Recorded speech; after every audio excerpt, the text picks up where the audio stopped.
The stagecoach rattled along the dusty road, its wheels groaning under the weight of weary passengers who had long since stopped making conversation. Among them sat Clara Bennett, her hands clasped tightly in her lap, the folded advertisement tucked safely in her small satchel beside her. It was her ticket to something she prayed would be a fresh start, a job that promised room, board, and a wage she desperately needed. She had no family left to turn to, no home she could claim as her own, and no real choice but to grasp at whatever opportunity appeared before her. The ad had been simple, almost too brief, but its words had lingered in her mind since she'd first read them. Cook needed for ranch household. Fair wages. Inquire in Dry Creek. As the coach jolted to a halt outside the Dry Creek General Store, Clara adjusted her bonnet and smoothed the front of her worn dress. Her heart hammered with nervousness. She was not a seasoned cook by any means, though she could manage a kitchen well enough. What she lacked in skill, she hoped to make up for in hard work and willingness. With a deep breath, she stepped down from the stage, her boots crunching against the dirt road. The town was small, just a scattering of buildings, a store, a saloon, a blacksmith's shed, but beyond the town stretched the wide prairie, rolling into the horizon where she imagined the ranch must be. She didn't wait long before she saw a tall, broad-shouldered man approaching, his hat pulled low against the sun. His stride was purposeful, his expression unreadable. Clara guessed instantly that this must be Daniel Walker, the rancher who had placed the advertisement. He greeted her with a polite nod, his voice low and steady. "Miss Bennett?" "Yes," she said quickly, clutching her satchel tighter. "I'm Daniel Walker. I appreciate you coming all this way. My ranch is a few miles out if you're still willing. I'll take you there and show you the place." Clara managed a small smile, though her nerves tightened further. "I am." "Thank you, Mr. Walker." They rode in silence for much of the trip, Daniel guiding the wagon with practiced ease while Clara stole glances at him when she thought he wouldn't notice. He had the weathered look of a man who had spent years working under the sun, his hands rough, his jaw firm. He wasn't unkind, but there was a distance about him, a quietness that spoke of burdens carried without complaint. She reminded herself this was strictly business. He needed a cook, and she needed the job. Nothing more. When they reached the ranch, Clara felt a small knot of awe form in her chest. The land stretched wide, the fields golden in the afternoon light, a large barn standing strong beside the main house. Horses grazed nearby, and she could hear the distant lowing of cattle. But what drew her attention most was the little figure waiting on the porch of the house, a girl, no more than 6 or 7, with dark hair falling around her shoulders and eyes far too solemn for her age. Daniel helped Clara down from the wagon, his movements courteous but brisk. "This is my daughter, Lily," he said, his voice softening just slightly when he looked at the girl. Lily didn't speak right away. She studied Clara in silence, her small fingers gripping the edge of the porch railing. Clara offered her the warmest smile she could muster. "Hello, Lily. It's nice to meet you." The girl tilted her head, considering her carefully before replying in the smallest voice, "Hello." That was all. But Clara could feel the weight of the child's gaze on her as Daniel led her into the house. Inside, the rooms were plain but tidy, the kind of place that carried both comfort and sorrow. A woman's touch was faintly visible in the curtains and the worn but neatly folded quilts. Yet Clara noticed the emptiness too, the silence that lingers after loss. Daniel explained the duties simply: preparing meals, keeping the kitchen stocked and clean, and helping with a few household chores when needed. He made no demands beyond that, and though his tone was matter-of-fact, Clara sensed something unspoken, perhaps a hesitance. Perhaps the quiet strain of a man still adjusting to raising a child alone. As the evening drew near, Clara prepared a simple meal to prove her worth. She worked quietly, aware of Lily sitting at the table, her eyes never leaving her. It was an odd kind of scrutiny, not cold, but searching, as if the girl were trying to decide something important. Clara felt a pang of sympathy. She knew loneliness when she saw it. That night, as she settled into the small room that had been given to her, Clara allowed herself a breath of relief. She had the job, a roof over her head, and a chance to start anew. Yet, as she drifted to sleep, she couldn't shake the image of Lily's watchful eyes. The child hadn't said much, but Clara could sense something in her silence, something deeper than simple curiosity. For now, Clara reminded herself she was just the cook. Nothing more. But even then, in the quiet of that first night, she wondered if life on this ranch would turn out to be far more complicated than she had ever imagined. The first few days on the Walker Ranch were filled with quiet adjustments for Clara. Each morning, she rose before dawn, the prairie still wrapped in darkness, and lit the kitchen stove. The scent of fresh coffee soon filled the air, and she baked biscuits to go with the eggs and bacon Daniel provided from his stores. Her hands moved with steady rhythm, the routine almost comforting, though her heart still fluttered each time she heard footsteps approaching the kitchen door. Daniel entered with the same stoic calm every morning, offering a polite nod before sitting down at the table. He was a man of few words, his attention always divided between the endless duties of running the ranch and caring for his daughter.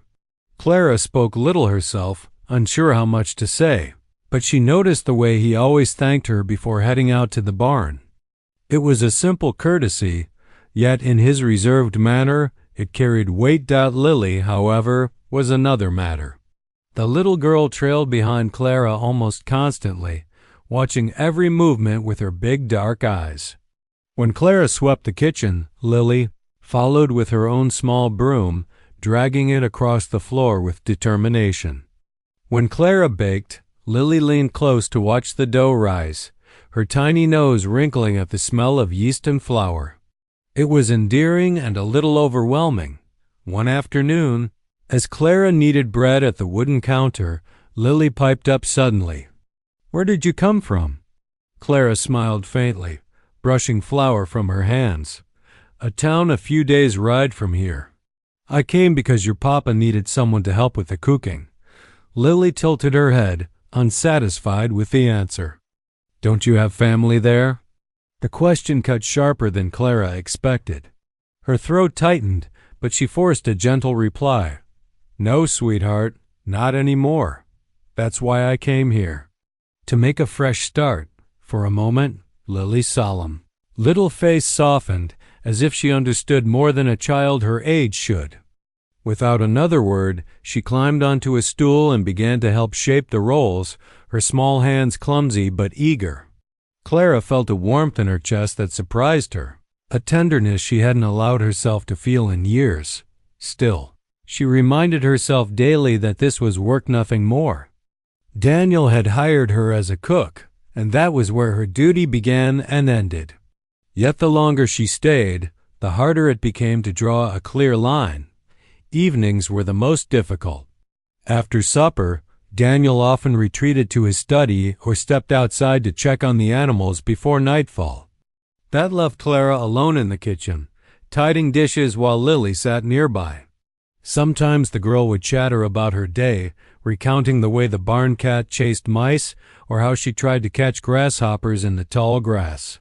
Other times she would simply sit quietly, her eyes following Clara with that same searching intensity that had struck her from the very first night. On one particular evening, a summer storm rolled across the plains. Rain hammered against the roof and thunder cracked so loud it rattled the windows. Clara found Lily curled up on the couch, trembling beneath a quilt. Without thinking, Clara sat beside her, pulling the girl into her arms. "There now," Clara whispered, smoothing Lily's hair. "It's just thunder. Nothing to be afraid of." Lily clung to her tightly, her small body trembling. "Mama used to hold me when it stormed," she whispered, so softly Clara almost didn't hear. The words pierced straight through Clara's heart. She hugged the child closer, swallowing the lump in her throat. "I'll stay with you until it passes, all right?" Lily nodded, burying her face against Clara's shoulder. They sat together until the storm quieted, the only sound the steady rhythm of rain on the roof. For the first time in years, Clara felt needed, not as a cook, not as an employee, but as something far more tender. When Daniel came in later, soaked from checking the barn, he paused at the sight of his daughter fast asleep in Clara's arms. His expression softened just for a moment before he quietly turned away. Clara saw it, though she pretended not to. Days passed into weeks, and though Clara never spoke of it, she began to sense that her place on the ranch was shifting. Lily no longer looked at her with simple curiosity. There was longing in the child's eyes now, a desperate hope that made Clara's chest ache out at night.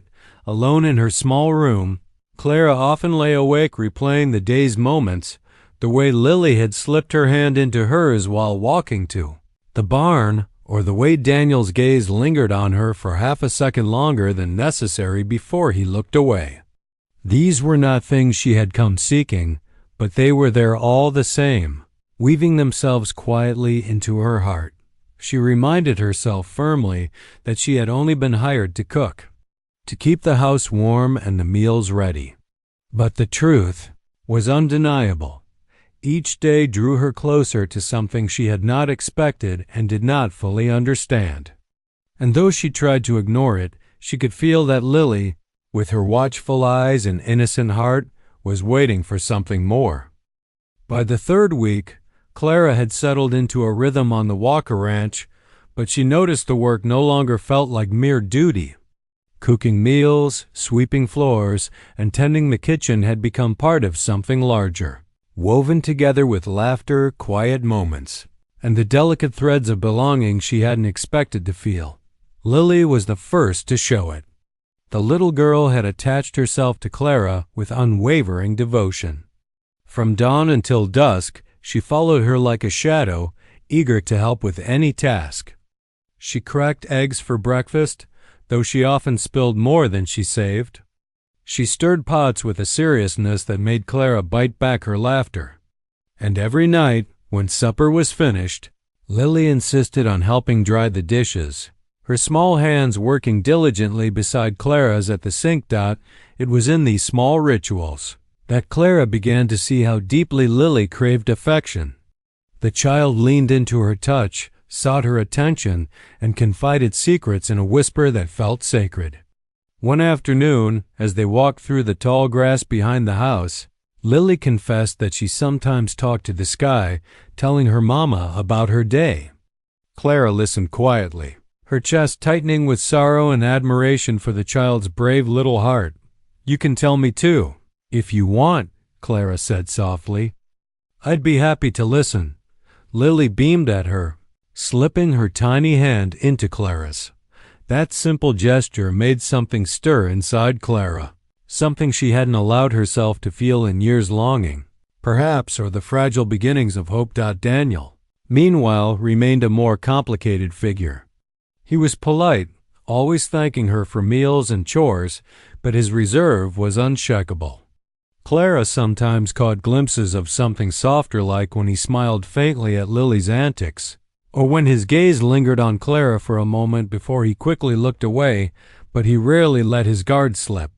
He carried himself like a man shouldering grief quietly, determined not to burden anyone with it. One evening, Clara found herself lingering at the window while supper simmered on the stove. Outside, Daniel was working in the corral, his movements strong and precise as he guided a restless horse into line. The setting sun cast a golden light across the yard, and for the first time, Clara let herself admit she found him admirable, steadfast, protective, a man who had endured more than most yet still kept moving forward. She quickly pushed the thought away, reminding herself it wasn't her place to think of him in such terms. She was his employee, nothing more. Still, her heart betrayed her in small ways. When Daniel walked into the kitchen later, brushing dust from his shirt, she found herself smiling without realizing it. He gave a brief nod of acknowledgement before turning his attention to Lily, who proudly held up the rolls she had shaped. "They're lopsided," he said gently, "but I reckon they'll taste just fine." Lily giggled, her joy filling the room, and Clara's chest ached with a warmth she couldn't name. The nights grew cooler as summer edged toward autumn, and with the change in season came a shift in the household. Clara began reading to Lily in the evenings, choosing stories from the few tattered books stacked on the shelf in the sitting room. At first, Lily curled up beside her, listening intently. But soon, Daniel began lingering in the doorway, pretending to busy himself with papers while Clara read aloud. She could feel his presence, steady and quiet, like a shadow that offered comfort. One night, as she finished a story about a brave princess, Clara glanced up to find Daniel watching her with an expression she couldn't quite decipher. Their eyes met for a fleeting moment before he cleared his throat and muttered something about checking the barn. Clara's pulse raced, though she told herself it meant nothing, but she couldn't deny the truth. The lines between her role as a hired cook and something more were blurring. She found herself caring about Lily not only as a child she was tasked to look after, but as someone she loved deeply. She found herself noticing Daniel's quiet strength in ways that unsettled her, stirring feelings she thought she had buried long ago. One evening, after Lily had gone to bed, Clara lingered at the table, sorting through a basket of mending. Daniel came in, his expression unusually weary. He sat across from her, rubbing his temples. For a long moment, neither spoke. Then, unexpectedly, he said, "She laughs more now." "Since you came?" Clara froze, unsure how to respond. "Lily's a wonderful girl," she said softly. She just needed someone to listen. Daniel looked at her then, really looked, his blue eyes holding hers with a rare intensity. "You've done more than listen. You've given her something I couldn't." His voice was rough, almost breaking, before he pushed back from the table and stood abruptly. "Thank you. That's all I meant." He left before she could say another word. Clara sat in silence long after he was gone, her heart pounding. She told herself again and again that she was only here to cook, that anything else was dangerous for her and for them. But when she tucked Lily in that night and the little girl reached out to hug her tightly, whispering, "Don't ever leave us," Clara knew the truth was already written in her heart. She was becoming part of this family, whether she dared to admit it or not. The night the truth slipped from Lily's lips began like any other. Supper had been eaten, the dishes washed, and the kitchen quieted to the gentle hum of the stove cooling down. Outside, the prairie was bathed in moonlight, silver spilling across the wide fields. Clara moved through her evening routine with practiced ease, folding a dish towel, checking the door latch, preparing for bed. But beneath her calm, she carried a weight she couldn't quite name. The days had become more than work. They had become a rhythm she lived by, and each rhythm tied her closer to Lily, and though she tried to deny it, to Daniel too. Lily had been unusually quiet. At supper, she poked at her food, answering Clara's gentle questions with nods or shrugs. Even Daniel had noticed, his brow furrowing in concern, though he said nothing. Afterward, when Clara tucked the child into bed, she sensed something lingering unsaid. The small room smelled faintly of lavender from the quilt that had once belonged to Lily's mother. A kerosene lamp cast a soft glow across the bed, highlighting Lily's solemn little face. Clara sat on the edge of the mattress, smoothing the blanket over her shoulders. "Did you enjoy the story tonight?" Clara asked, keeping her tone light. Lily hesitated before shaking her head. "Not really." Clara tilted her head. "Oh? Why not?" The child's lips trembled, and her dark eyes filled with a seriousness far beyond her years. She reached out suddenly, grabbing Clara's hand with both of her own. "Miss Clara?" She whispered, "Yes, sweetheart." The girl's voice came soft, almost afraid, but clear enough to break through every wall Clara had built. "I picked you to be my mommy." The word struck Clara like lightning. For a heartbeat, she could only stare, her breath catching in her chest. "Lily," she began, her voice faltering. "I prayed for a new mommy," the little girl whispered, tears spilling down her cheeks. "And then you came. I don't want you to just cook. I want you to stay forever." Clara's throat closed with emotion. She pulled the child into her arms, holding her as tightly as she dared. Her heart ached with the sweetness and sorrow of the confession. "Oh, my darling," she whispered, stroking Lily's hair. "You are the most precious girl in the whole world, but—" She hesitated, the weight of responsibility pressing down on her. "I'm not sure I can be that for you." Lily shook her head stubbornly, burying her face against Clara's chest. "You already are," she murmured. "You read to me. You hold me when I'm scared. You love me." Clara's tears slipped silently down her cheeks as she rocked the girl gently, her heart torn between truth and longing. She did love Lily more than she had ever expected. But was it right to let the child believe something that might never be? Was it fair to herself, to Daniel, to the fragile balance of this household? She stayed with Lily until the girl finally drifted to sleep, her small hand still clutching Clara's sleeve. Clara sat there for a long time, watching her chest rise and fall, her innocent face peaceful once more. In that quiet moment, Clara realized the depth of what had already happened. She was no longer just an employee. Her presence had seeped into the cracks of this family, filling spaces left hollow by grief. When she finally slipped from the room, she nearly collided with Daniel in the hallway. He stood there in the shadows, his arms crossed, his expression unreadable. For a terrifying moment, Clara wondered if he had heard. "Is she asleep?" he asked softly. Clara nodded, her voice barely above a whisper. Yes. Something passed between them then, a silence weighted with unspoken truths. Clara's heart pounded, the memory of Lily's words echoing in her mind. She wanted to tell him what the child had said, to confess how it had unraveled her, but fear held her tongue. Instead, she lowered her eyes and murmured, "Good night, Mr. Walker." "Good night, Miss Bennet," he replied, though his voice carried a roughness. As though he too were holding back Dot in her small room, Clara sat on the edge of her bed, staring at the flickering lamp.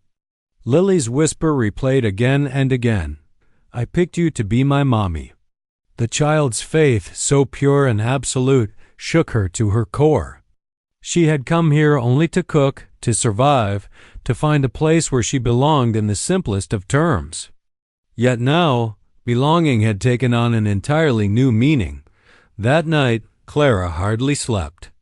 She lay awake listening to the wind sweep across the plains, feeling the fragile line between her role and her heart blur, until she could no longer see where one ended and the other began. She was caught in a storm of love, fear, and longing, knowing that her life and theirs could never again be as simple as it was before Lily's whispered secret. The days after Lily's whispered confession carried a new weight for Clara. Every time she looked at the child, she saw more than a little girl who needed care. She saw a daughter in waiting, a tender soul who had chosen her with innocent certainty. It stirred a fierce love in Clara, one she hadn't thought herself capable of, but it also filled her with dread. She had no right to that title. She had been hired to cook, nothing more. Yet how could she step back now, when Lily's small hand clung to hers with such unshakable trust? Daniel noticed the change too. He wasn't blind to the way Lily's eyes lit up around Clara, or the way the child leaned against her side as though she belonged there. At first, he said nothing, keeping to his work and his silence as he always did. But something unspoken pressed against the edges of their routine, until finally, the distance between them could no longer hold. Dot had happened late one evening. The sun had long since dipped below the horizon, and the ranch lay quiet under a canopy of stars. Clara had finished the supper dishes and was mending one of Lily's dresses by lamplight. The small room was warm with a faint smell of starch and soap. She hummed softly, her needle moving in steady rhythm when Daniel stepped inside. He looked tired, more so than usual. His shirt was dusty from the day's work, his shoulders heavy. He hesitated at the doorway before speaking. "She told me," he said quietly. Clara's hand stilled, her heart lurching. "Told you what?" Daniel stepped further into the room, his eyes shadowed but steady. "What she said to you. About wanting you to be her mother." Clara's breath caught. She stared at the half-sewn hem in her lap, unable to meet his gaze. "I didn't encourage it," she whispered. "I didn't mean for her to—" "I know," he interrupted gently. "I know you didn't. That's just Lily. She doesn't speak her heart often, but when she does, it's plain as day." Clara looked up then, her eyes shining with unshed tears. "She deserves more than I can give. I came here to cook, Mr. Walker. I never imagined." Her voice broke and she pressed the fabric to her chest. "She's such a sweet child. How can I tell her no?" Daniel crossed the room, his boots heavy against the floor, and for the first time since she had arrived, Clara saw something raw in him, an unraveling of the walls he had so carefully built. He leaned against the table, his jaw tightening before he spoke. "When her mother died, I thought I could carry it all on my own. The grief, the ranch, raising Lily. I thought if I just kept working, kept moving, it wouldn't hurt so much. But Lily, she's young, and she needs more than I've been able to give her. She needs laughter, stories, a gentle hand when she's afraid. You've brought those things back into her life," his voice roughened, and he looked away as though ashamed of the admission. "And into mine." Clara's heart thudded painfully. She had long suspected his grief ran deep, but hearing him speak of it so openly was like watching a dam crack. She wanted to reach out, to touch his arm, to tell him he wasn't alone. But fear held her still. "You're a good father," she said softly. "Don't ever doubt that." Daniel gave a humorless laugh. "Good, maybe. Enough? I'm not so sure. But I know this, since you came here, Lily's been smiling again. She laughs at the smallest things. She runs to you when she scrapes her knee instead of holding it in. You've given her back a piece of her childhood." Clara swallowed hard, her throat tight. "And what about you, Daniel? What do you see when you look at me?" For a long moment, he didn't answer. His gaze searched hers, something fierce and vulnerable flickering in his eyes. Then he turned, pacing a step as though afraid of his own honesty. "I see a woman who's stronger than she realizes. A woman who's already part of this home, whether she admits it or not." The silence that followed felt charged, too heavy with truths neither dared to speak aloud. Finally, Daniel exhaled and moved toward the door. "I don't expect you to take on more than you signed up for," he said quietly. "But I want you to know I'm grateful. For what you've done for Lily, and for me."